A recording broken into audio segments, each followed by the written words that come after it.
اللہ اللہ اللہ نحمده ونصلي على رسوله الكريم اما بعد فاعوذ بالله من الشيطان الرجيم بسم الله الرحمن الرحيم اليوم اكملت لكم دينكم واتممت عليكم نعمتي ورضيت لكم الاسلام دينا صدق اللہ العظیم۔ آج ہم ایک انتہائی ضروری کلپ کے ساتھ آپ حضرات کے سامنے حاضر ہے۔ اللہ تعالیٰ نے جب مجھے ختم نبوت کے کام کے لیے قبول کیا تو مجھے ایک مربی کی ضرورت تھی، استاد کی ضرورت تھی، اور الحمدللہ حضرت ڈاکٹر سعید عنایت اللہ مکی صاحب دامت برکاتہم العالیہ کے صورت میں اللہ تعالیٰ نے مجھے بہترین مربی عنایت فرما، اور انہی کی زیر نگرانی اللہ تعالیٰ مجھ سے یہ کام لے رہے ہیں۔ حضرت کا مجھ پر بڑا انعام اور احسانات ہے حضرت کے، اور یہ محض اللہ تعالیٰ کی طرف سے ایک دین ہے جو اللہ نے مجھے عطا فرمایا۔ آج کے اس کلپ میں یا جتنے بھی ہمارے کلپ آتے ہیں وہ حضرت ڈاکٹر صاحب دامت برکاتہم العالیہ کی توجہ کا،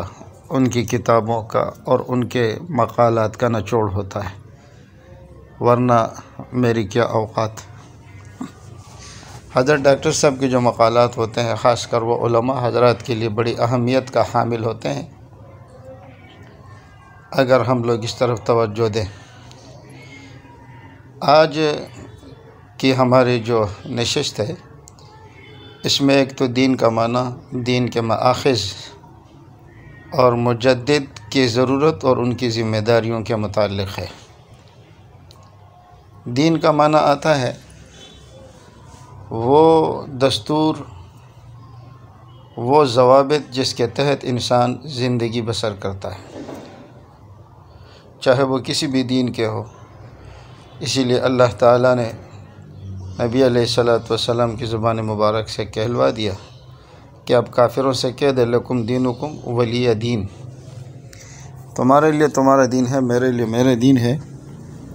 تو کفار اور مشرکین کے اس دین کو بھی اور اس غلط روش کو بھی دین سے تعبیر کیا گیا۔ پرانے زمانے میں جو انبیاء اور رسل آتے تھے تو ظاہر ہے کہ جب اللہ کے دین میں بگاڑ پیدا ہو جاتا، کتب میں تحریف ہو جاتی، دین کا نقشہ اکثر بدل جاتا، تو ایسے موقع پر اللہ تعالیٰ دوسرے نبی کو بھیجتے، یا تو اس لیے کہ کتب میں تحریف آ گئی، پھر یہ ہے کہ ہر قوم کے لیے الگ الگ نبی ہوا کرتا تھا، ایک نبی ایک قوم میں، دوسرا نبی دوسرے قوم میں۔ پھر ان انبیاء کرام کی نبوت جو تھی وہ ایک خاص وقت تک کے لیے تھی، اس وقت کے گزرنے کے بعد دوسرا نبی آتا۔ تو انبیاء کرام کے آنے کی جو وجوہات تھی وہ یہی تھی، یا تو قومیت، ایک قوم کا ایک نبی، دوسرے کا دوسرا نبی، ایک وقت تک ایک نبی، اس کے بعد دوسرے وقت تک دوسرا نبی۔ تیسرا یہ کہ جب دین میں تبدیلیاں آ جاتی، کتب میں تحریف ہو جاتی، تو پھر انبیاء کرام تشریف لاتے تھے۔ لیکن جب نبی علیہ السلام آئے تو اللہ رب العزت نے انہیں جو کتاب دی اس کتاب کی حفاظت کی بھی ذمہ داری لی۔ ذالک الکتاب لا ریب فیہ، یہی وجہ ہے کہ قرآن کریم کا ایک ایک حرف، ایک ایک آیت، ایک ایک نقطہ، ایک ایک زبر زیر، یہ سب محفوظ ہے، اور قرآن کریم کی ایک ایک آیت، ایک ایک نقطہ، ایک ایک زبر زیر یہ ختم نبوت کی دلیل ہے۔ اس لیے کہ جب یہ محفوظ ہے تو دوسرے نبی کے آنے کی ضرورت نہیں ہے۔ اور نبی علیہ السلام نے اعلان فرمایا اللہ کے حکم سے، انی رسول اللہ الیکم جمیعا، میں تم سب کی طرف رسول بن کر آیا ہوں، اب میرے بعد کوئی نبی آنے والا نہیں ہے۔ آپ کی رسالت بھی خاتم النبیین والی، آپ کی کتاب بھی ہدی للناس، ہدی للعرب نہیں فرمایا یا ہدی للقریش نہیں فرمایا، بلکہ فرمایا ہدی للناس، اور جو کعبہ ہدی للعالمین، جو نبی رحمت للعالمین، تمام کائنات کے لیے آپ کی نبوت عام ہے۔ یہ ایک نقطہ ذہن میں رکھے کہ نبیوں کا آنا بند ہو چکا ہے، لیکن نبوت نبی علیہ السلام کی جاری ہے۔ نبی علیہ السلام کی نبوت ختم نہیں ہوئی، آپ کی نبوت قیامت تک کے لیے ہے۔ ہمارے علماء حضرات اگر کہیں یہ بات کہہ دیتے ہیں کہ نبی علیہ السلام کی نبوت میں آپ کی نبوت جاری ہے، تو اس کا مطلب یہ ہوتا ہے کہ نبی علیہ السلام آپ تو دنیا سے تشریف لے گئے، آپ انبیاء کی آخری اینٹ تھے، لیکن آپ کی نبوت قیامت تک کے لیے ہے۔ اس لیے جب ہم کہتے ہیں لا الہ الا اللہ محمد الرسول اللہ، ترجمہ کرتے ہیں کہ محمد صلی اللہ علیہ وسلم اللہ کے رسول ہیں، تو اس پر لوگ اعتراض کرتے ہیں کہ ہیں یا تھے، وہ تو تھے اب تو نہیں ہیں، لیکن یہ بات غلط ہے۔ نبی علیہ السلام پردہ فرما گئے، لیکن آپ کی نبوت اب بھی ہے، اور انشاءاللہ آپ کی نبوت قیامت تک قائم رہے گی۔ تو دیکھیے اس امت میں نہ تو قرآن کریم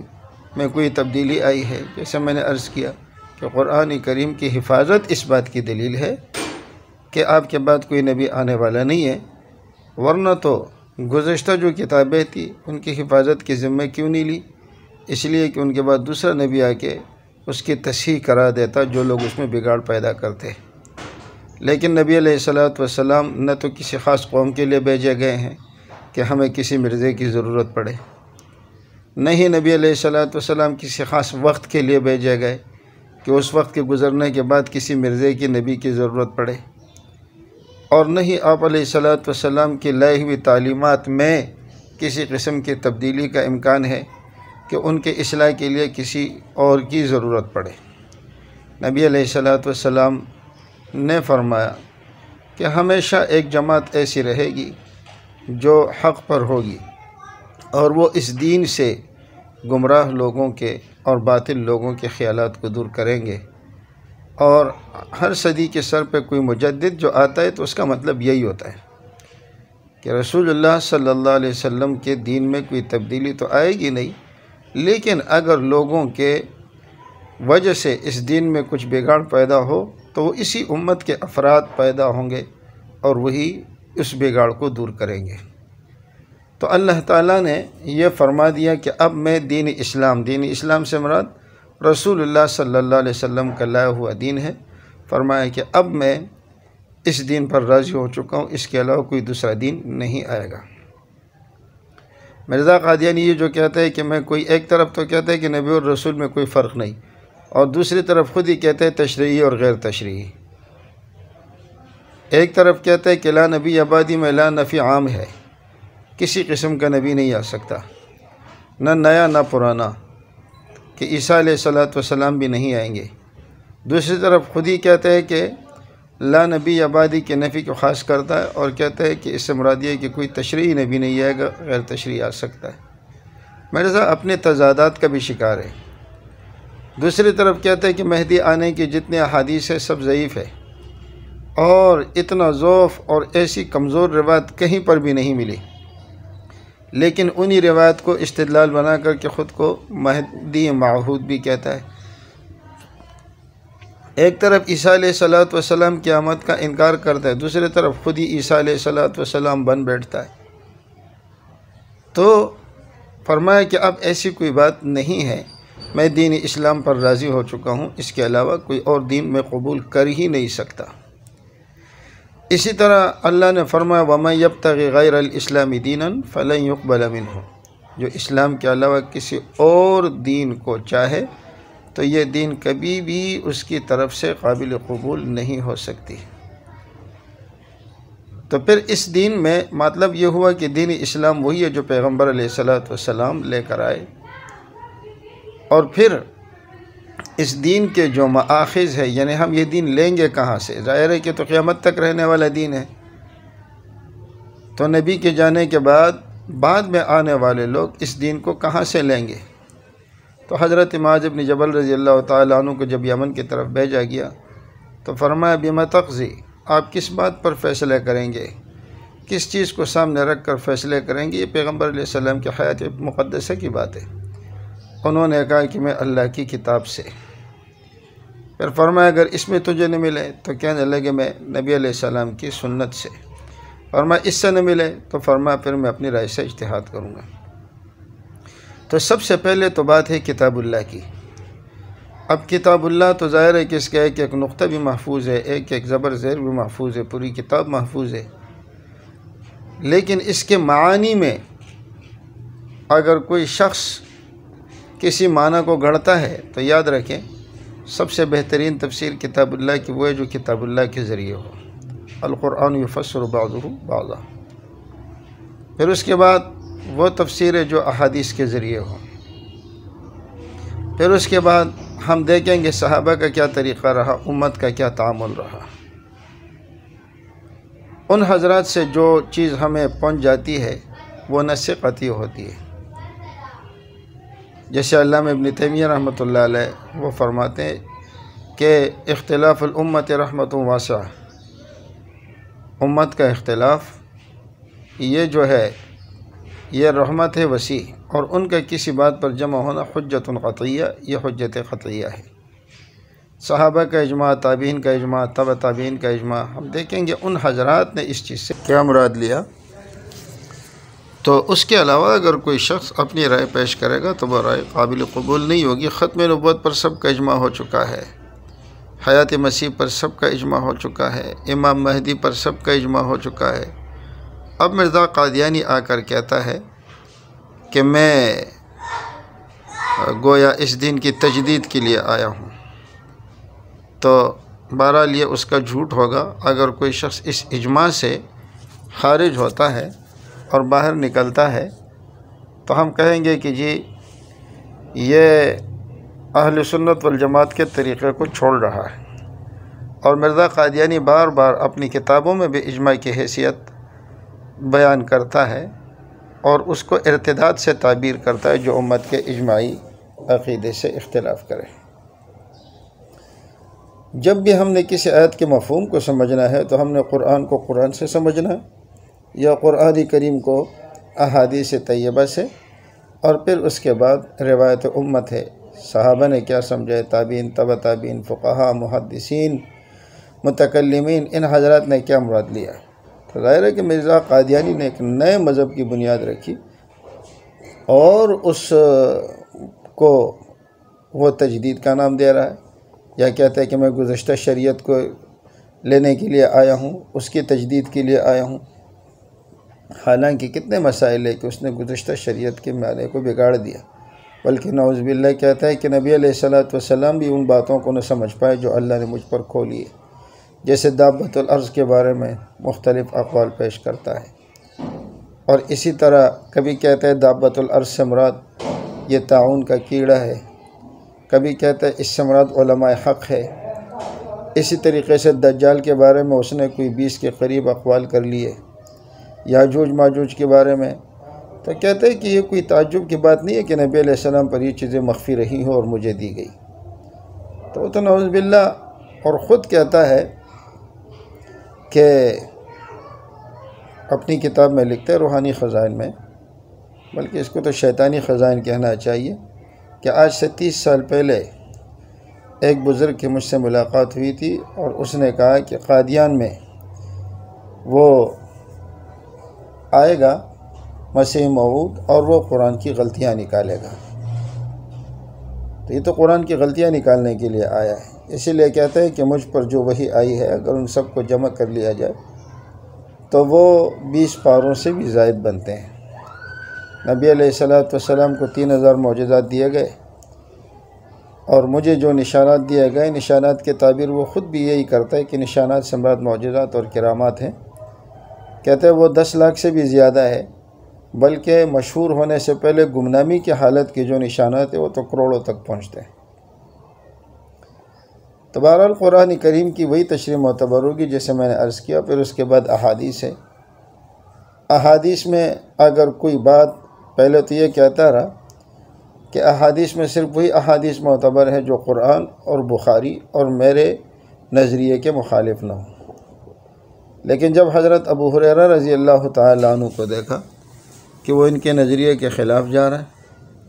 تو کہنے لگے وہ غبی تھے، نادان تھے، اور وہ بعض آیتوں کی ایسی تشریح کرتے تھے وَإِن مِّنْ أَهْلِ الْكِتَابِ إِلَّا لَيُؤْمِنَنَّ بِهِ کہ جسے دیکھ کر انسان کو ہنسی آئے، اور پھر کہا کہ جو روایات میرے نظریات اور قرآن کے مخالف ہو، یہاں بخاری کو بھی پھر نکال دیا، تو اس کو ردی کی ٹوکری میں ڈالنا چاہیے۔ حضرت ابن عباس کی بات جب ان کے حق میں توڑ مروڑ کر پیش کرنے کی کوشش کرتا ہے تو پھر حضرت ابن عباس رضی اللہ تعالیٰ عنہ کا مقام بہت بڑا ہوتا ہے، پھر وہ رئیس المفسرین کہلاتے ہیں، ابن عم رسول اللہ کہلاتے ہیں صلی اللہ علیہ وسلم۔ لیکن جب وہی ابن عباس رضی اللہ تعالیٰ عنہ کی تشریح ان کے خلاف جاتی ہے اور اسے اور کچھ نہیں بن پڑتا تو پھر وہ ابن عباس پر بھی بھونکنا شروع کر دیتا ہے۔ اور پھر اس کے بعد وہ معاملات جو مسائل اجتہادیہ ہیں، مسائل اجتہادیہ مجتہد اپنے گھر سے نہیں لاتا، اس کی اصل شریعت میں موجود ہوتی ہے لیکن مخفی ہوتی ہے۔ مجتہد اپنی قوت اجتہادیہ کے ذریعے ان مسائل کو قرآن و حدیث کے کسی جزیے سے نکال لیتے ہیں۔ یہ ایک بات یاد رکھیں کہ جو مجتہد ہوتا ہے ان کے لیے علماء نے 15 علوم لکھے ہیں، اور ان 15 علوم میں اگر کسی کو مہارت بھی حاصل ہو جائے تو وہ زیادہ سے زیادہ مجتہد فی المذہب ہو سکتا ہے۔ مجتہد فی المذہب کا مطلب یہ ہے کہ وہ اپنے امام سے کسی مسئلے میں اختلاف کر سکتا ہے، لیکن اسے اپنا مذہب بنا کر کے لوگوں کو دوسرے طرف اپنی طرف بلانا اور ان ائمہ اربعہ جن پر اتفاق ہے ان سے کاٹنا، یہ مجتہد فی المذہب کے لیے بھی جائز نہیں ہوتا۔ لیکن یہ اختلاف رکھنے کا جو حق ہے اور اختلاف رائے کے اختلاف کا حق صرف اس کو حاصل ہے جو ان علوم پر مہارت رکھتا ہو، جو قرآن و سنت کے نشیب و فراز کو جانتا ہو، جو اس وقت کے ماحول سے واقف ہو، جو عربی علوم سے واقف ہو، تو وہ اپنے امام سے اختلاف کر سکتا ہے لیکن دوسروں کو اپنے پیچھے نہیں لگا سکتا۔ تو بہرحال اس کی مثال ایسی ہے جیسے کوئی کنواں ہوتا ہے اور آپ وہاں کنواں کھدوا لیتے ہیں اور پھر اس کنویں میں ہم کہہ دیتے ہیں جی یہ فلاں صاحب کا کنواں ہے، تو اس کا مطلب یہ نہیں ہوتا کہ باقی پانی تو اللہ کا ہے، لیکن اس کنویں کا پانی جو ہے یہ فلاں صاحب کا ہے، فلاں صاحب نے یہ کنواں کھودا ہے لہٰذا اس کا پانی پینا شرک ہے۔ یہ بات نہیں ہوتی، وہ پانی بھی اللہ کا بنا ہوا ہے لیکن پہلے وہ زمین کے تہ میں تھا اور اب یہ ہے کہ انہوں نے اس پانی کو ظاہر کر دیا۔ تو دیکھیے قرآن ہے، حدیث ہے، مجتہد کا اجتہاد ہے، لیکن اس قرآن و حدیث میں جہاں کہیں لوگ غلط تعویلات کر جاتے ہیں تو پھر اس وقت جو لوگ ان تعویلات کا رد کرتے ہیں وہ مجددین کہلاتے ہیں، اور جو اس صحیح منہج کو جو پیغمبر علیہ السلام کے مبارک دور سے چلا آتا ہے اس منہج پہ لوگوں کو قائم کرتا ہے تو یہ مجدد کہلاتا ہے۔ اب دیکھیے مجدد کا کام یہ ہوتا ہے کہ وہ لوگوں کو جن میں بگاڑ پیدا ہوتا ہے وہ اس بگاڑ کو ختم کر کے لوگوں کو پھر اسی نبی اور صحابہ اور تابعین تبع تابعین کے طریقے پر لے آئے۔ لیکن اگر کوئی شخص ان کے رائے کے خلاف رائے پیش کرے تو اس کو مجدد نہیں کہا جاتا، اسے محرف کہا جاتا ہے۔ تو اور دوسری بات یہ ہے کہ جتنے مجددین کی فہرست اصل مصفحہ میں لکھی گئی ہے، جو مرزا کے ایک مرید نے یہ کتاب لکھی ہے، وہ روزانہ آ کر کے مرزا کو سناتا اور مرزا اس کی تصدیق کرتا اور اس کو دعائیں دیتا، تو گویا یہ بھی مرزا ہی کی کتاب ہے۔ ان مجددین کے جو نام انہوں نے ہر صدی کے لکھے ہیں، میں نہیں جانتا کہ کسی مجدد نے خود کو مجدد کہا ہو، بلکہ ان کے کار کو، ان کے کردار کو، ان کے محنت اور ان کے کمالات کو دیکھ کر دنیا انہیں مجدد تسلیم کرتی ہے، اور عموماً ان کے وفات کے بعد لوگوں نے پھر ان کو اس صدی کے مجدد کا خطاب دیا ہوتا ہے۔ مجدد اپنے مجدد ہونے کا اعلان نہیں کرتا، جبکہ مرزا نے اپنی کتابیں اسی بلند بانگ دعووں سے بھر دیے کہ اس صدی کے سر پہ مجدد آنا تھا، وہ مجدد آ گیا اور وہ میں ہوں، اور میرے علاوہ کسی اور کے لیے یہ حق حاصل ہی نہیں ہو سکتا ہے کہ وہ مسیح موعود کہلائے، وہ صرف میں ہوں۔ اور اس سے پہلے امت کو بھی لوگوں کو اللہ کی طرف سے مخاطبہ ہوتا رہا ہے، لیکن جتنا کثرت سے مجھے ہوا ہے اتنا کسی اور کو نہیں ہوا، لہٰذا نبی کہلانے کا حقدار بھی میں ہی ہوں۔ صرف دعوے ہی دعوے کرتا رہا۔ مجدد میاں مٹھو نہیں بنتا کہ خود اپنے لیے اعلان کرتا پھرے اور دعوے کرتا پھرے۔ ہاں، نبی اپنی نبوت کا اعلان کرتا ہے، لیکن مجدد اپنی مجددیت کا اعلان نہیں کرتا، یہ خطاب اسے لوگ دیتے ہیں۔ مگر مرزا کو کسی نے مجدد تو نہیں مانا، مگر اس نے خود مجدد ہونے کے بار بار دعوے کیے اور بار بار اس نے یہ اعلانات کیے۔ تو بہرحال یہ چند گزارشات تھی۔ اگر یہ آپ کو سمجھ آ گئی ہے تو اس کا خلاصہ یہ ہے کہ دین اسلام پر اللہ راضی ہو چکے ہیں۔ نبی علیہ السلام نے سارے لوگوں کی طرف اپنی نبوت کو عام اعلان فرمایا۔ آپ کے بعد کوئی نبی آنے والا نہیں ہے، یہ قرآن سے بھی ہے، یہ حدیث سے بھی ہے، اور یہ ہے کہ یہ اجماع امت سے بھی یہ بات ثابت ہے۔ اور مرزا جو دین لے کر آیا ہے، نہ یہ مجدد کہلانے کے مستحق ہے بلکہ یہ محرف ہے، اس لیے کہ اس نے بہت سارے احکامات کے اندر تحریف کر دی، اور خصوصاً جہاد کا تو فلسفہ ہی اس نے حرام کر دیا۔ وَيَضَعُ الْحَرْبَ کا یہ معنی لے لیا کہ وَيَضَعُ الْحَرْبَ کا مطلب یہ ہے کہ وہ جنگ کو موقوف کر دیں گے، جنگ ختم ہو جائے گی، اور پھر اس کے بعد سلطان القلم اپنے قلم کے زور پر یہود و نصارہ سے لڑے گا۔ تو ایسا شخص نہ مجدد کہلانے کے مستحق ہے، اور نہ ہی نعوذ باللہ یہ امام مہدی کہلانے کے مستحق ہے، نہ ہی مسیح موعود وہی ہے جو اپنے وقت پر آئیں گے۔ اور نبوت کا دعویٰ تو آپ کو معلوم ہے کہ بالکل اس کا جھوٹا دعویٰ ہے، اور اس نے جن چیزوں کو معیار نبوت بنایا تو ان چیزوں میں بھی وہ انتہائی ناکام ثابت ہوا۔ اس پر بھی انشاءاللہ آئندہ مجالس میں ہم ذکر کریں گے۔ اللہ تعالی ہمیں سمجھنے کی توفیق دے، اور جو لوگ اس فتنے کا شکار ہے اللہ ان سب کی حفاظت فرمائے۔ وما علینا الا البلاغ۔